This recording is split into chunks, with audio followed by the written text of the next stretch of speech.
এই এত রাত্রিতে আপনার দরজায় আমি এসেছি, তার মানে আমি আমার ব্যক্তিগত স্বার্থের জন্য এসেছি, তা আসিনি।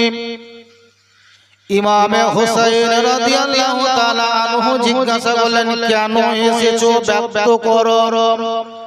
মদিনার গভর্নর যিনি ছিলেন তিনি বলছেন, হুজুর আজকে যে প্রস্তাবটা আমি আপনার কাছে ব্যক্ত করব, আমি নিজের মুখ দ্বারাই বলার ক্ষমতা বা সাহস হয় না, আমাকে বড় লজ্জিত ভাব হচ্ছে, আমি আমার অন্তর থেকে বলতে চাই না।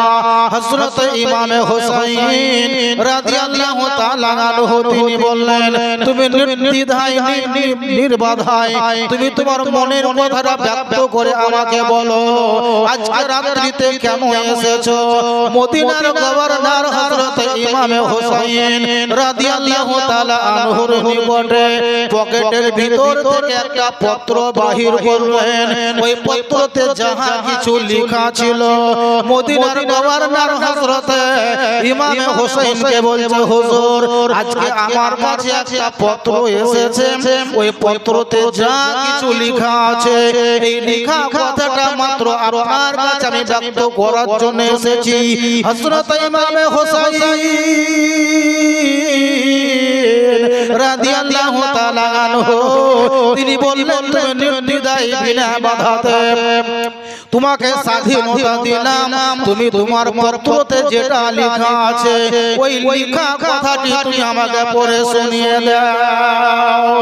হযরত ইমামে হুসাইন রাদিয়াল্লাহু তাআলা আনহুর নিকটে ব্যক্ত করা বলো, হুজুর গো, ইয়া আমিরুল মুমিনিন, ইয়া ইমামুল মুসলিমিন, আজকে আমার কাছে যে পত্রখানা আছে এটা আমার ব্যক্তিগত হস্ত দ্বারাই লেখা নয়, আমি কলম চালিয়ে লিখেছি তা নয়।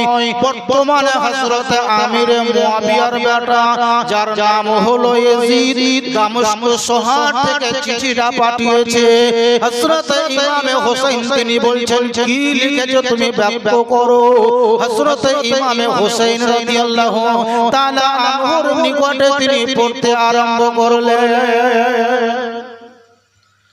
বলছে, হুজুর যেটা পড়ব এটা আমার ব্যক্তিগত মত নয়, ইয়াজিদের লেখা কথাটি পড়ছি।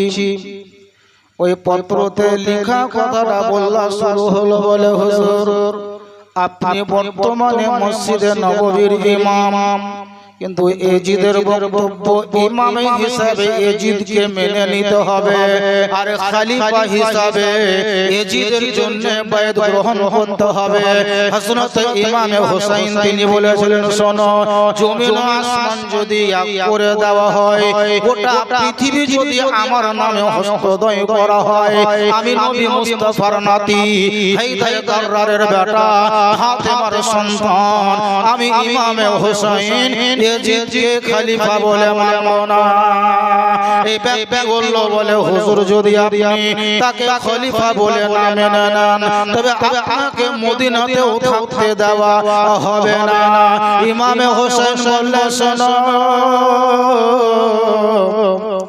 এই মদিনা নয়, আমাকে যদি দুনিয়া ছেড়ে চলে যেতে হয় তবু আমি ইয়াজিদকে খলিফা বলে মানব না। শেষ কথা বলে দিলে, তুমি যেটা করো গো, আমি তাকে খলিফা বলে মানব না। এই সিদ্ধান্তের উপরে অটল